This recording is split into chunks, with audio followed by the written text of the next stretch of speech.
All right, let's get ready to womble.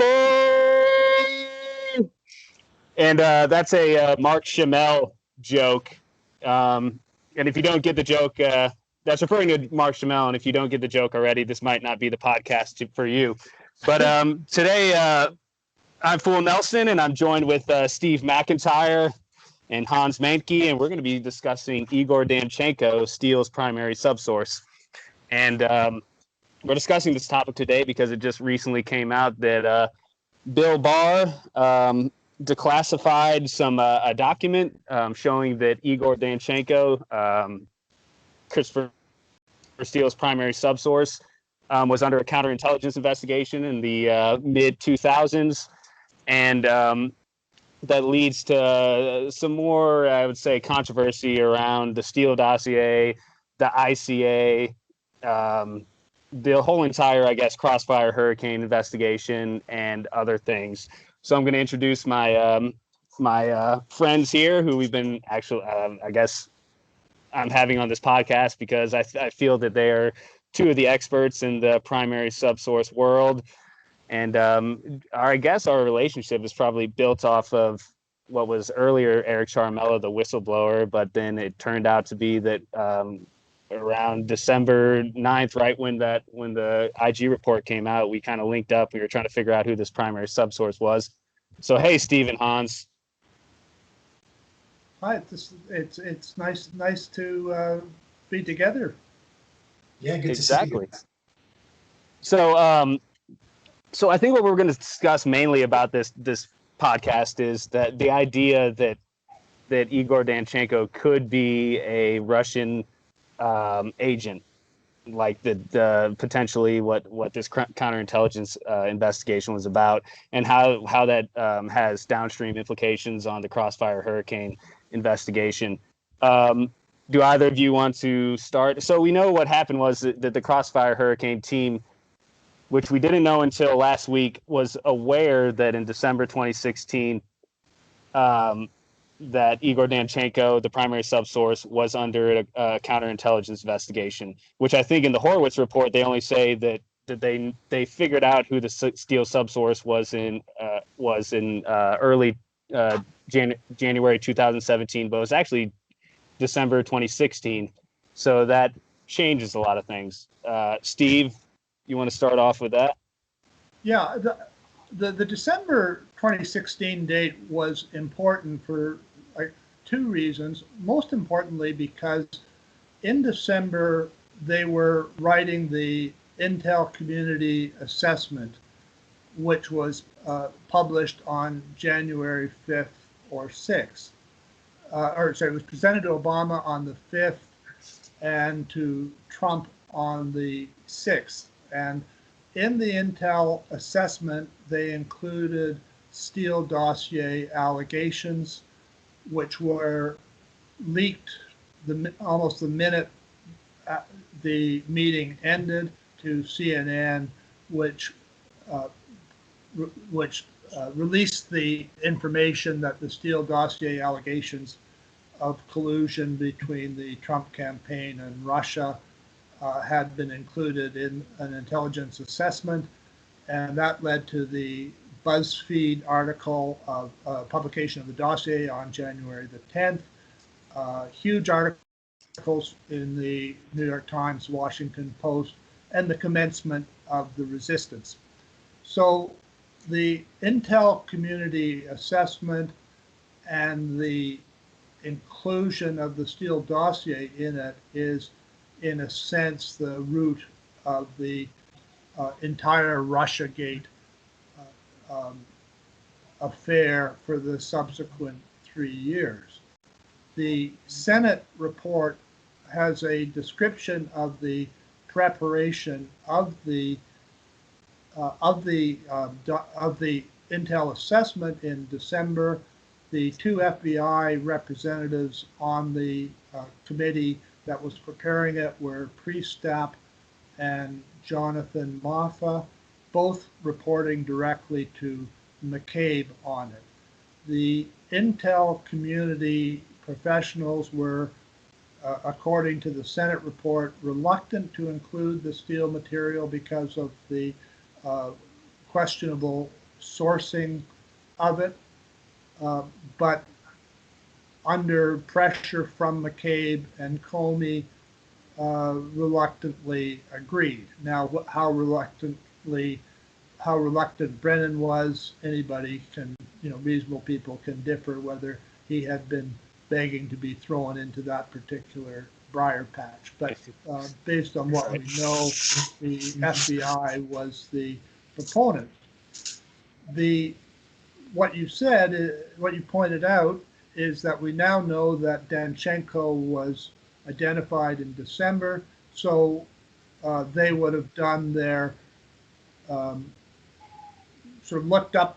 It's hard to imagine they didn't look up Danchenko in their system in December, at which point they would have discovered that he had been the proposed target of a FISA in 2009 as a Russian spy. Personally, I think there's a lot of over-egging of whether he really was a Russian spy. I'm dubious of it, and I think that people are using that to divert attention from the amount of fabrication by Steele and his office. But for the purposes of the intel community assessment, the big issue is this was a red letter disclosure item. As soon as they found out that Danchenko had a FISA on him, that was obligatory disclosure to the intel community. It's hard to imagine the other agencies agreeing to the inclusion of this material if it was originating from somebody who himself had been the subject of a FISA suspicion of being a spy. They would have been very worried about disinformation. And so the withholding of the information about Danchenko in December seems to me a really, really big deal. Yeah, I agree with that. Well, yeah, Hans, go.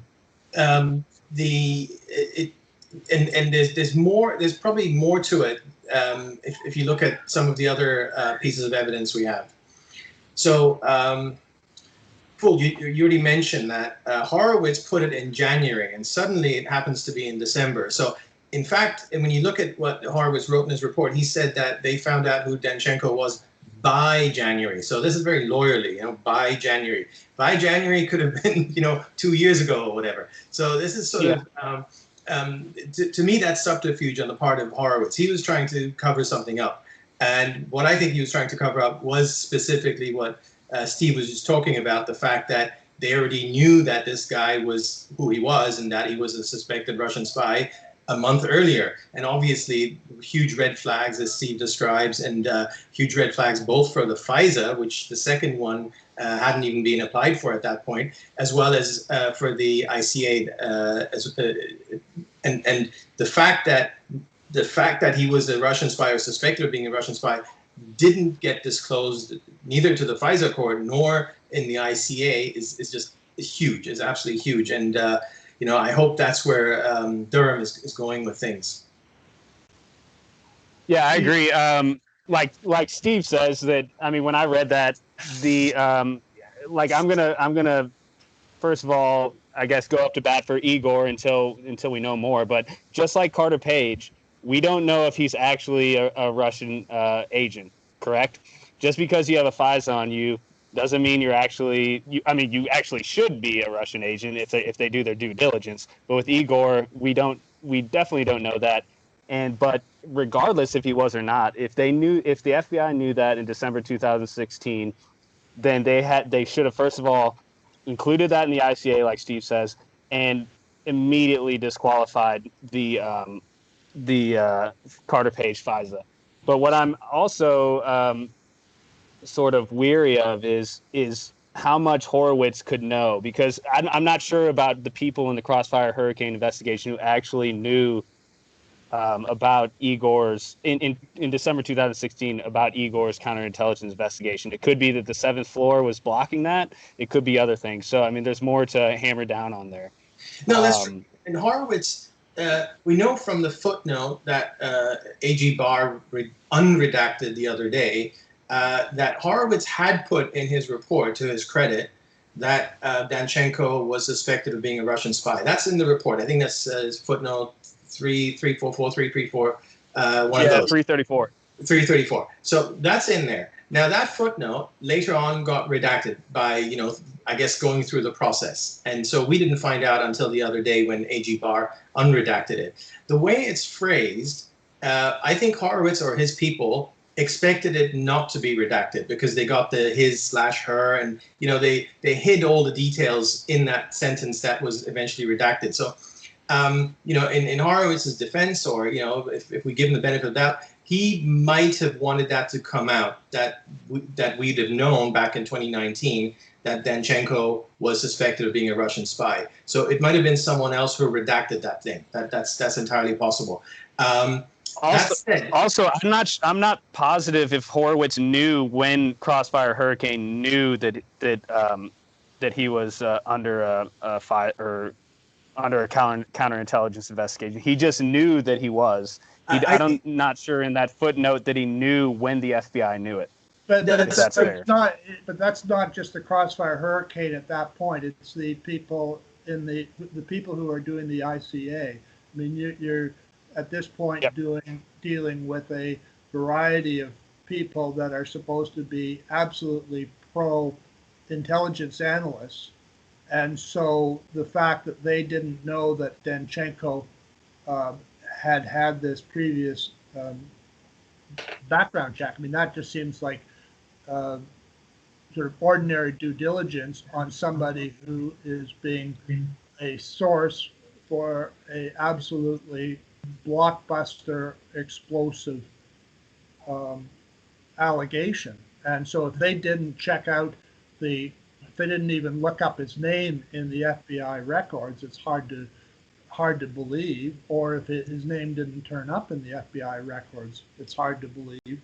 So somewhere somebody dropped a pretty big ball in December by not flagging Danchenko at that time. It's bad. Like whether everybody gets too worried about whether things are criminal or not criminal, but it's sure. Like I think from our purposes, we shouldn't think about that, but only whether it was competent or not. No, certainly. Just coming back to the point of whether Horowitz knew or not. So I think where he says that they knew by January who he was, right? That's just lawyerly language. That tells me that at a minimum, Horowitz knew there's a problem there. Just as with Papadopoulos, I don't want to go on a tangent with that, but whenever he talks about Papadopoulos meetings in May, he just says May, even though there are specific dates.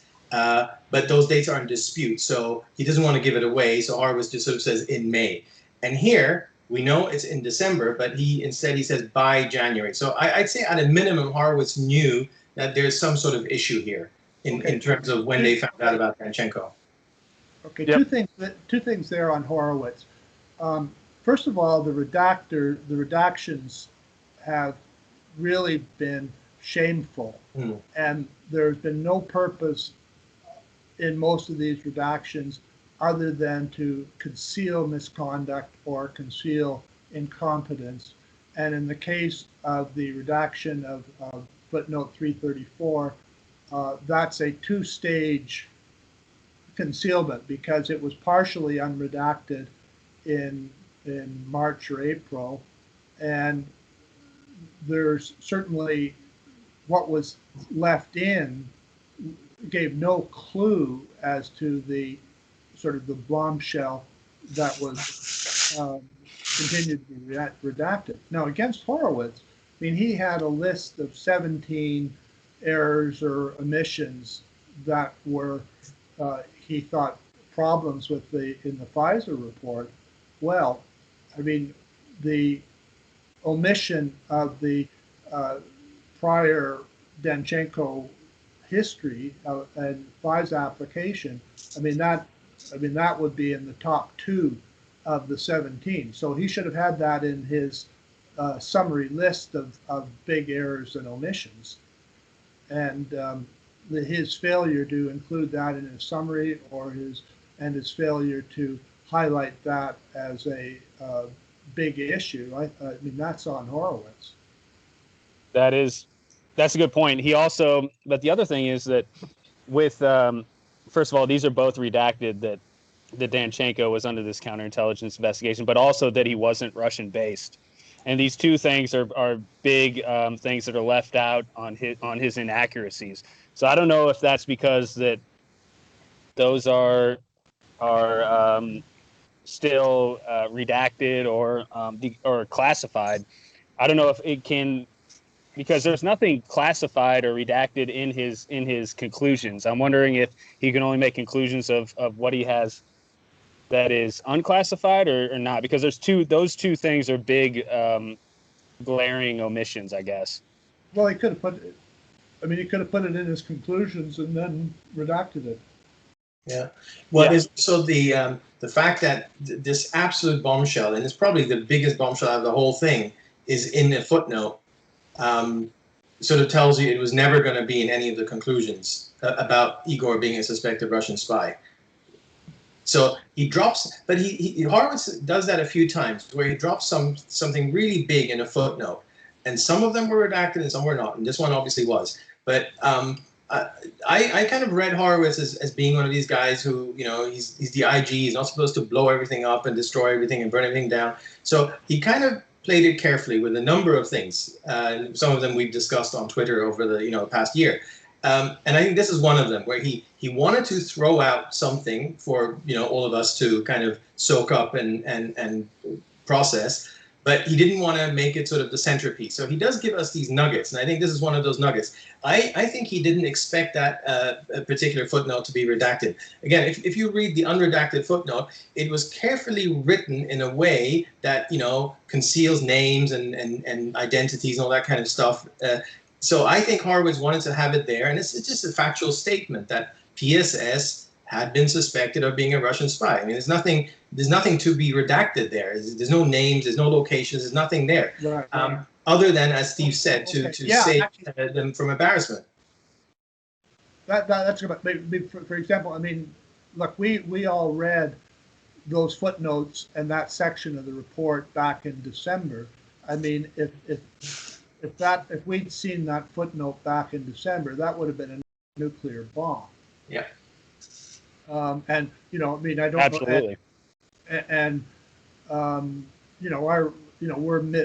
We're kind of mid-market audience, but we've got a large enough audience that we'd have noticed it, and it would have gone up market and become I'm convinced it would have been a national issue.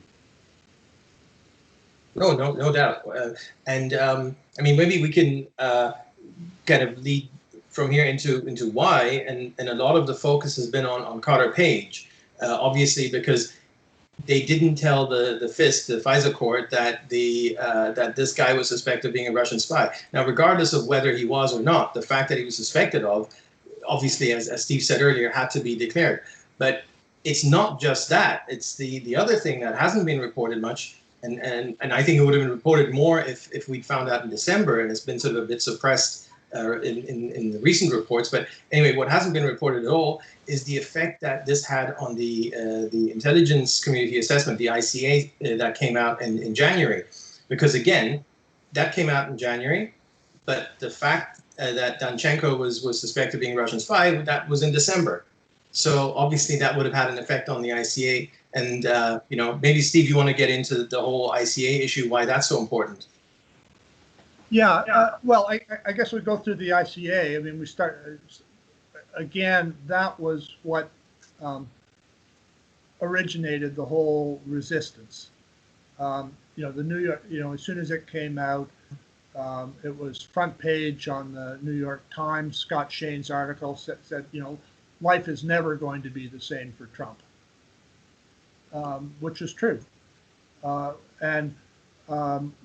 In our recent when Danchenko was recently identified, the New York Times and Shane in particular were taking the position, well, the dossier wasn't used in the Mueller report, and it wasn't used to open crossfire hurricanes. So it really is secondary, but that is not honest to the history of it. The dossier was central to the opening of the Senate investigations in January of 2017, to the House investigations, and ultimately to the appointment of Mueller. So it was a huge booby trap right from the from the it was a huge booby trap set by the departing administration. But this one single thing. I mean, if they disclose that Danchenko had a FISA opened on him as a Russian spy, and that this might be Russian disinformation, I don't see how the Steele dossier gets into the intel assessment. And if it doesn't get into the intel assessment, it doesn't foment the resistance. It just is. It kind of dies the obscure death that it ought to have died. So whoever concealed this information, I mean, they deserve their time in the barrel. And the concealment is important. I mean, I've just I have experience in offering of stocks, and you're asked to sign affidavits that not only are the things that you say true, but you've not made any material omissions. So it's leaving that out was that has to be some kind of offense. I mean, it's a very serious thing. It is, especially because, as you say, the ICA is sort of the anchor that kind of anchors everything else to do with the Russia hoax that was built upon that. I mean, without getting that out there, you couldn't have built up this sort of the media craze about Russia. The Flynn thing might not have happened. Certainly, Mueller wouldn't have happened. It all kind of traces back to that. Now, on that, I've just been, while you were explaining about the ICA, I was just calling up something from when this all started. So the initial leak obviously happened at some point after January 6th, which is when Obama and then Trump had been briefed on this ICA. And in fact, the ICA is dated January 6th. So this is the infamous Jake Tapper article where he comes out with this, it's been leaked to him that this ICA exists. So, it starts off by, just throwing it out there that President Trump's being briefed, President Obama's being briefed, President-elect Trump, that Russian operatives have all this compromising material on Trump. And then, goes in, it doesn't go into the gory details, but it's just sort of the usual kind of Russia hoax stuff that it throws out. But here's what caught my eye. And this is January 10th, 2017, right? So we know that from what Steve was saying earlier, that the Steele stuff was only included in the ICA against the wishes of certain people in the intelligence community, because they said this is totally uncorroborated. McCabe and Comey pushed for it to be in, allegedly because Obama wanted it to be in, or wanted everything to be in. So they put it in an annex. That was sort of the compromise, because it's completely unverified. Guess how CNN writes this up? Let me just read directly from the CNN piece. So this is Jake Tapper, January 10th, 2017. The synopsis was considered so sensitive, it was included in the classified report about Russian hacking that was more widely distributed, but rather in an annex. Sorry, it was not included. So they're saying that this the Steele stuff was so important and so highly classified and so crucial that they couldn't even put it in the main report because, otherwise other people could have seen it and so on. So they kind of turned it on its head, which is, pretty incredible. So it's the exact opposite of what it is. It was in the annex because it's uncorroborated and because it's probably rubbish. And CNN is saying it's in the annex because it's so terribly important and so highly confidential. So that gives you the context for everything that sort of grew from there. So suddenly you've seeded, or whoever is responsible for this, for the leak of the ICA to CNN, is responsible for seeding this idea that not only is this stuff true, but it's so sensitive that they had to put it in an annex, and, Trump is bad and all the rest of it. And it sort of things grew from there. So again, this is pretty significant that now we know that at the time all this was happening, they knew that the guy who was supposedly responsible was a suspected Russian spy and didn't tell anyone. Hans, Right. exactly the same language was used in the first New York Times article. So I guess it was, so they were both presumably being stenographers for whatever intel leaker was doing it. Here's the same language from Scott Shane on January the 10th. But intelligence agencies considered it so potentially explosive that they decided Mr. Obama, Mr. Trump. Oh, okay. Actually, it's not quite the same, but they used words like explosive for it, and they were concerned that the information would leak before they informed Mr. Trump of its existence and spoke on condition of that activity because they were not authorized to speak about it publicly. No, that's right. And then they also make that connection. I've just called it up as well. So this is Shane, New York Times, January 10th, 2017. So he talks about the memos describing how Trump representatives were colluding with Russian officials regarding DNC emails, hacking Podesta, and so on. You know, of course, all of this is total trash. But the thing they do is they pull things out of the dossier. But the way it's sort of described, it ties back in. The reason why this is all kind of made credible is because they tie it in with the ICA. So they say, oh, the intelligence community came up with this assessment, and they put the Steele stuff in the annex because it's so highly sensitive.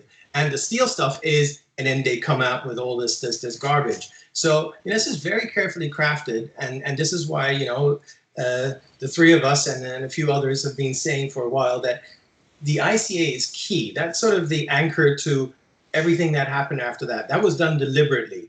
And, we're hoping that someone will kind of trace exactly how the ICA came about. Was it really Obama who said that Steele stuff had to go in the ICA? Was that Comey's idea? Where did that all come from? Because that was planned, because we can see how that plan it sort of evolves from these leaks. Right. And I think that, since these texts came out with the insurance policy and stuff, that the analysts are getting this insurance policy most likely because the annex leaked to CNN, yeah. Right? And then like you guys are saying, that this ICA kind of led to the whole entire resistance narrative, which ended up being the Mueller probe, which I would say that the scope of the Mueller probe was actually either the annex or the dossier. Exactly. That makes sense. Exactly right. Another bit of data we have to really prove that this is not just some sort of someone messed it up is Sergei Millian. So at the time of writing the ICA, they had exactly two sources that they knew the identity of: Sergei Millian and Igor Danchenko. Those are the only two, because the other sources they only found out about later in January when they interviewed Danchenko. Both of those were suspected of being Russian spies. You remember they opened on Sergei Millian back in October 2016. So the only two, and irrespective of whether they were, and we know in Millian's case he was set up and all that stuff, but irrespective of all of that, so they had the only two people that they knew by name, they also suspected of being Russian spies. And in both cases, they didn't tell the FISA court, and they didn't include that in the ICA. And that to me, is absolute proof that this was done on purpose. Yep, I agree. Should we seg to the idea now of to what we actually think about Danchenko and whether he was a Russian spy? Sure. Yeah, Steve, you go ahead first, because I know you have some opinions on that. Well, I think that let me distinguish 3 or 4, I guess, big points in the Steele dossier allegations, because there's a lot more structure to it than people think. There are 2 allegations which, like some people who are really skeptical of it say, well, it was all made up by Cody Shearer and Sidney Blumenthal, or Nellie Orr, or something like that, and others others are like Lindsey Graham are saying, well, this is all Russian disinformation, and how could the sort of upright Dudley do-rights of the FBI be expected to get it right if they were being fed information, Russian disinformation. My own take is that there was some bad information which Danchenko supplied, but the big issues are stuff that Danchenko probably didn't supply, that probably were fabricated in Steele's office. And so the loose term Russian disinformation is a bit of a comfort blanket that is being promoted by the intel community to point fingers away from the responsibilities of their own in the fabrication of the dossier. And I'll talk about that in terms of, I guess, four main incidents. One of them, one issue is the Michael Cohen meeting in Prague. That rumor came from one of Danchenko's sources, and so the content of that meeting appears to, but Danchenko's source didn't know anything about the meeting, or who was at it, or what they discussed, and so when Danchenko doesn't, in my opinion, appear to be the originator of the elaborate and embellished description of what Cohen supposedly discussed with the Russians. That appears to me to have been done in Steele's office and to be entirely embellishment. But there was a framework that came from a Russian source. So it's not, so that wasn't, and that was topical. It wasn't something that Cody Shearer wrote. That was a factoid that came from Danchenko and was wrong. Exactly why it was wrong is an interesting question. The second one is the Carter Page meeting with Sechin, and that came from it's a little unclear where that originally. Mila Polabadova. Well, she confirmed it in the. Danchenko is a little bit uncertain whether the original information came from her or not. He originally said so on the first day of the interview, but walked it back in the second day. But at a minimum, all she had said in the first, all that he knew in the first one was that there was going to be a meeting between Page and Sechin, and all Mila had told him ultimately was, and this appears to be false, that there was such a meeting, but everything past that was fabricated by Steele's office. So the whole idea of the brokerage fee and what they discussed, Mila had she had no basis for knowing what they discussed or not, and it doesn't appear that Danchenko knew or that he told Steele, or he was the source of that disinformation. A third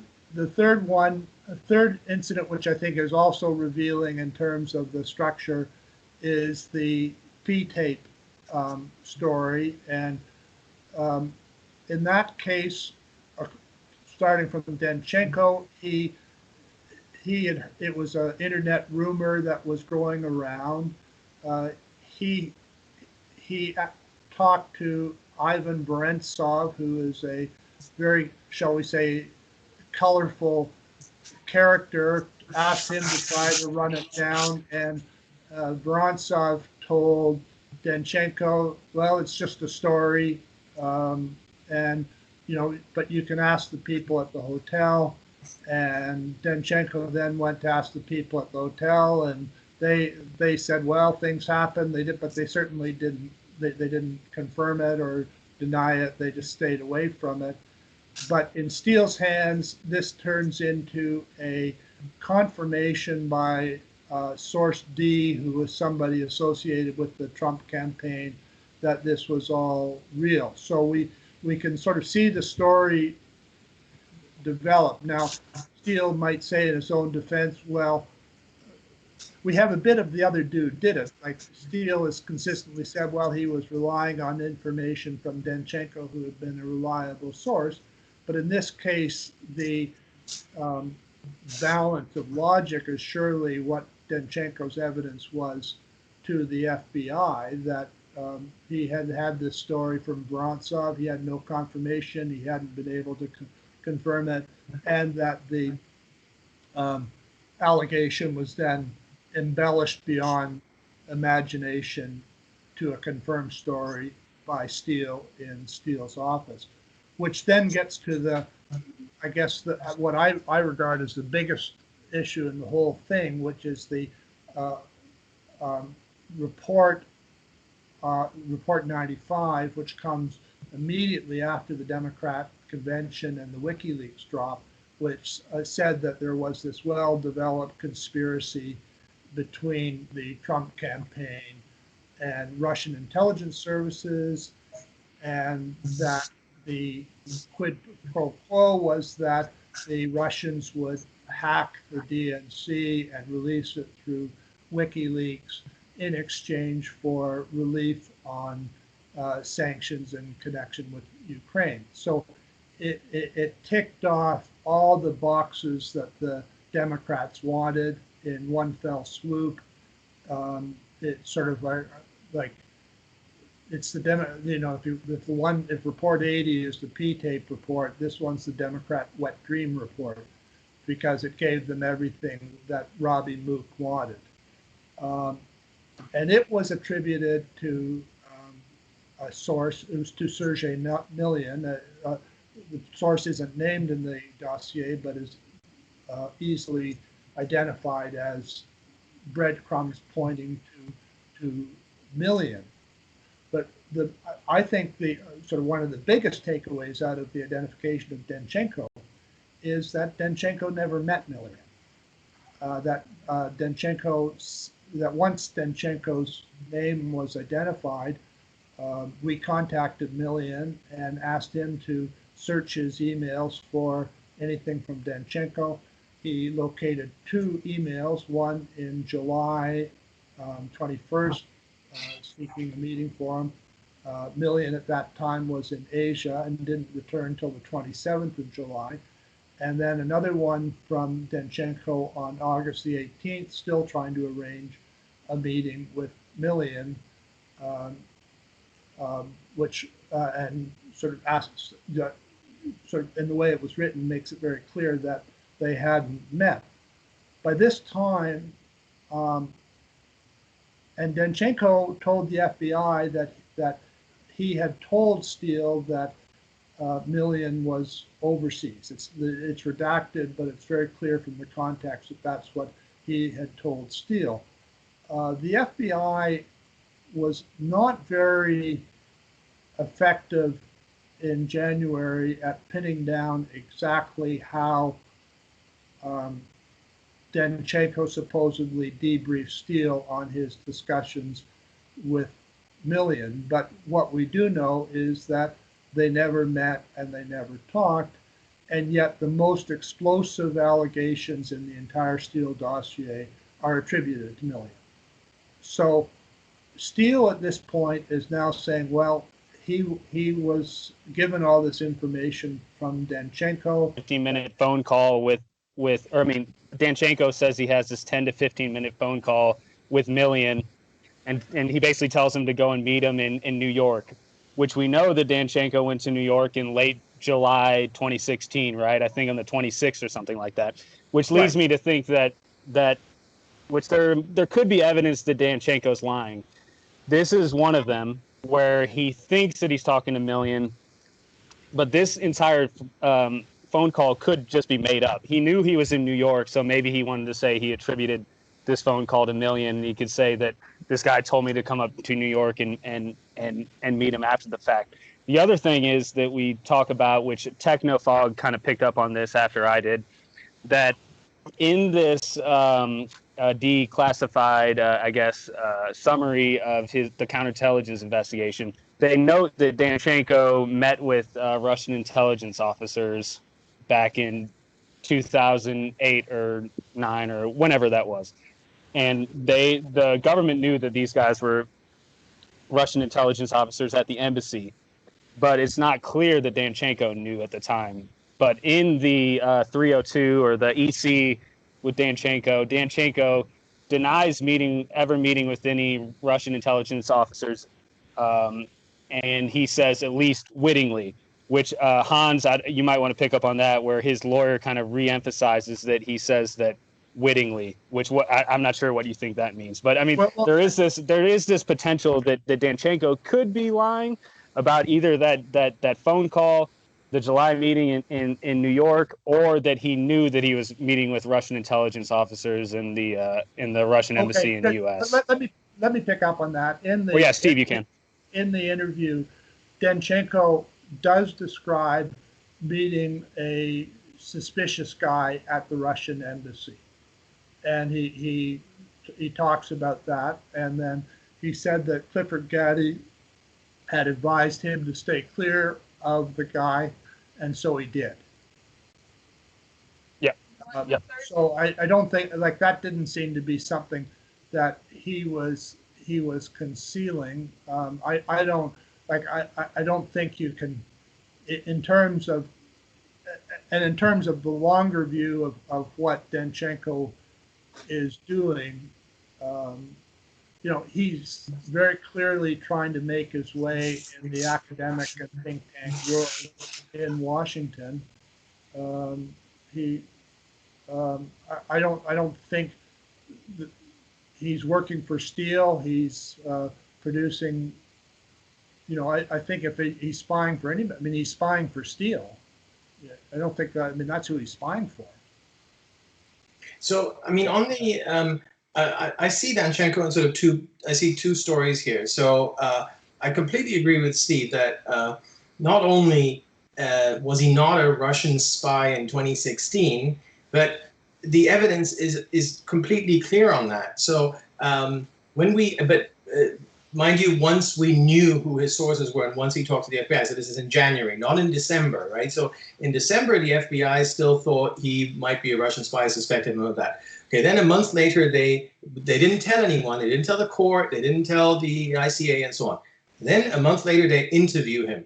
And he comes out with these jokers like Ivan and the people that Steve mentioned. We should probably do another podcast just on that sort of group of people. Now, if you look at those those are just drinking buddies. Those are just people you got a free ticket to go to Russia, go back to his old home, visit friends, go drinking. Then he went back to Steele and he just kind of said, hey, I met my friends and they said this and this. And I agree with Steve that he probably embellished a bit, but certainly not to the point of what Steele did with it. So Danchenko thought, oh, Steele wants me, and he actually says in his FBI interview, Steele wanted me to say something, so I had to say something, or Steele was paying me, so I had to say something, something along those lines. He actually admits that. So I think he embellished a bit, but then Steele took it and completely twisted it and created stuff out of whole cloth. But that aside, so we would have known, the FBI would have known that in January just by looking at this group of people. If he was a Russian spy, at least he would have, presented some credible people, not like, not drinking buddies from back home when he went to school there. So that completely, throws that out in my view. But it doesn't disqualify him being a Russian spy or maybe a wannabe Russian spy back in 2009. I'll still leave that option open, from the report that came out the other day. It's a bit odd. Like, we've all been there. I know consuls, I know ambassadors, I've been to events, I've been to conferences, I've been to think tanks, I've worked for think tanks, I've done all this kind of stuff. I've never come across a situation where I have to deal with a diplomatic pouch. It's completely, unheard of. Or where I go to a conference and I talk to someone about, hey, you want to earn some money on the side, for if you have access to classified info? Now, we don't know whether those statements made about him are true. But certainly if they are true, they do cast suspicion. So I think it's perfectly plausible that at the time, in 2009, he was trying to be, a wannabe Russian, whatever. He was sort of dabbling a bit here, dabbling a bit there. We know that he had money problems, and we know that he was trying to his gig at Brookings was up, so he was trying to stay in the U.S. somehow or whatever. So I guess he was just trying different things. So it's perfectly plausible and feasible in my view that he might have done things like that. Not like a full-on spy or whatever, but kind of tried his hand at different things. But I don't think any of that applies in 2016. But all of that aside, obviously, I think this is the main thing that hopefully will come out of this podcast. Is it doesn't matter whether he was a spy or not, or whether he was a wannabe spy or any of those things. What matters is that in 2016, when his name came up, all the FBI would have known at the time is we suspect this guy of being a Russian spy. We wanted to put a FISA on him, and then we couldn't find him. So we thought he had left the country, so we didn't get the FISA in the end, and now he shows up again. Okay, that's where their knowledge is in 2016, December of 2016. So at that point, they got to call it off. I mean, they got to call everything off because they have a suspected Russian spy, irrespective of the, whether he was or not. And obviously, they didn't call it off. They doubled down. Well, and then even January 2017, I mean, at that point, they are still under an obligation to have a counterintelligence investigation of him. I mean, at this point, he's now a major player in a big deal. I mean, how could they not sort of, at least at that point, they should, they should have been on a full court press on everything possible to find out about Danchenko and his network, and then Priest and Horowitz should have really been much more thorough in asking Priestap, well, look, I mean, you've got this guy, there's stories about him being a Russian spy. You say that you thought about the possibility of all of this being Russian disinformation. Well, what did you do to investigate it or to eliminate it? And Priestap's answer in the Horowitz was, well, we couldn't, from other reasons, they thought that Putin was supporting Trump or didn't, but that they didn't know that.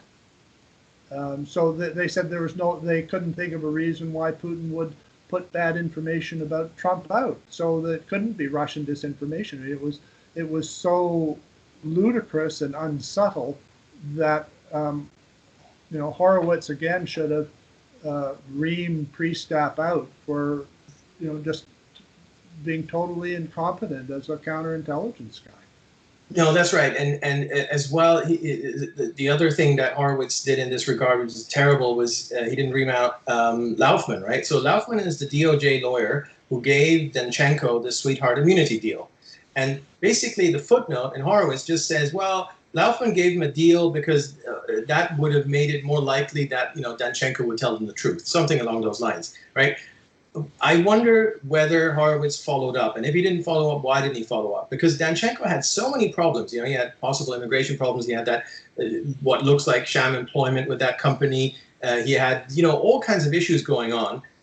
I think they could have just gone in, as they did with many on the Trump side, and just sort of asked him questions, and he would have answered them, and probably more truthfully than with this deal that he got. So I think Laufman, by the way, big anti-Trumper. I think he has to answer for why he gave Danchenko this sweetheart deal. My suspicion is that it had nothing to do with, Danchenko or getting the truth or whatever. It had to do with covering up the FBI side of things, the FBI malfeasance. So, for instance, in the interview, the one we've seen of Danchenko, there's no mention whatsoever of Danchenko's activities in 2009 and 10, when he was supposedly reaching out and trying to, pay people money for information and, what we found out the other day and all that stuff. There's nothing on that in there. There's nothing about his immigration status in there. There's nothing on all these issues that have come up recently in his interview. So it's almost as if all of that was taken off the table as part of the immunity deal, or the part of Danchenko agrees to talk if this and if that. Okay, fine. But then is that only good for Danchenko, or is that also good for the FBI in terms of covering up malfeasance? And I think it's more of the latter, and I think that's what Laufman was after. So I really hope someone, Durham, whoever, pins this guy Laufman down. He's the key to a lot of these issues. Laufman, just for reference, is the same guy that gave the sweetheart deals to Cheryl Mills, Huma Abedin, the Platte River guys. He was giving immunity in the Clinton investigation like candy. And he was one of the two named interviewers in the Hillary Clinton interview where they gave her the sequence of softball questions where she didn't recall. The Laufman, the other named interviewer was of course Peter Strzok. So it's a pretty small world. Yeah. Indeed, and he might have been involved with Lisa Monaco. I'm not sure how he's actually set up with Schammel, but it could be through Monaco or somebody like that. Yeah, just one point, one comment I wanted to make, and this was something that I guess we made earlier when we didn't know who the primary subsource was, and it gets into these connections that he has with the Democrat Party or Democrat protection, where he's given the equivalent of Democrat privilege in his rather than sort of a Don raid like Roger Stone or Paul Manafort, or arrest overnight like Papadopoulos, was that the fact that his name was kept secret for nearly 4 years in the leaky FBI, it was the only secret that they kept, meant that whoever he was, it would prove embarrassing to the FBI. And that, yep. And that prediction, I think, has come true 100%. And the more we dig into it, the more true it is. The FBI, it was the FBI had a bigger interest in keeping Danchenko's identity secret than anybody else, and the revelation of his name has really had a cascading effect in terms of actually revealing the inside of the operation for the first time. I think you're right, because these documents would have came out anyways, which would have been terrible, but his name still would have been redacted. But coming out with his name, you figure out that his sources had other agendas. I think Galkina, I think Povedova had definite alternate agendas. So I think coming out with his name or keeping him quiet was a scheme for them to make it look better than it was. But now with everything coming forward, it looks awful when you know his sources, and now that you know he was under counterintelligence investigation. Well, that is actually sort of even bigger, I think, than the sources. I mean, what for sure. Also, I think that the ability to prove that he and Millian never met or never crossed paths, I find that a very big deal, because it shows that all of that stuff, that Millian was framed, and he hasn't gotten a whole lot of sympathy, but he was a U.S. citizen just as Carter Page was, and his whatever rights he had as a U.S. citizen were trampled pretty badly by being framed. Absolutely. Guys, do we have anything to add? Or I know we want to do a couple more of these podcasts to get into the sources and other things, but to wrap up Danchenko as a Russian agent, anything? I think it's a good time to break off.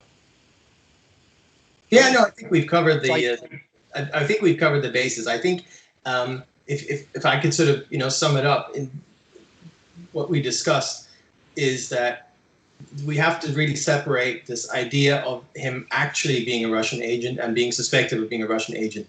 And just the fact that he was suspected, and that's all the FBI knew in December of 2016, that's good enough to end it all at that point. Or as Steve was saying, at least put everything on him, put a FISA on him, just reignite everything they had on him anyway, or we're going to do with him anyway. Because at that point in December 2016, they didn't know anything else other than that he was suspected of a Russian agent. And that to me is the key to the whole thing, that they didn't do that.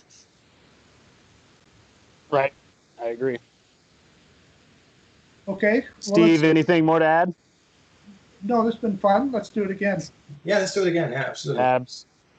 Absolutely. So I guess just signing off, we're going to do this again. And I guess these are the 3 PSS PhDs, I would say. And watch out. Hopefully we're going to see some more declassified documents this week, and maybe more. Like I sort of have a feeling that after Danchenko had his first interview, they might have changed his status. They might have brought him to be a confidential human source, because we still haven't seen the March and May interviews. So I'm kind of wondering about that. But maybe we're going to look out for those, which might shed more information. It's astounding how little information has been put out on this after all these years, and yet, the New York Times, if they FOIA something about what Trump said yesterday, they seem to be able to get that out of the administrations in about 2 seconds. Yeah, exactly right. Yep. All right. Well, you guys have a great rest of your Sunday night. You too. And I'm going to put this up later, and have a good one. You too. Take care, everyone. All right. See you, Steve and Hans. See you.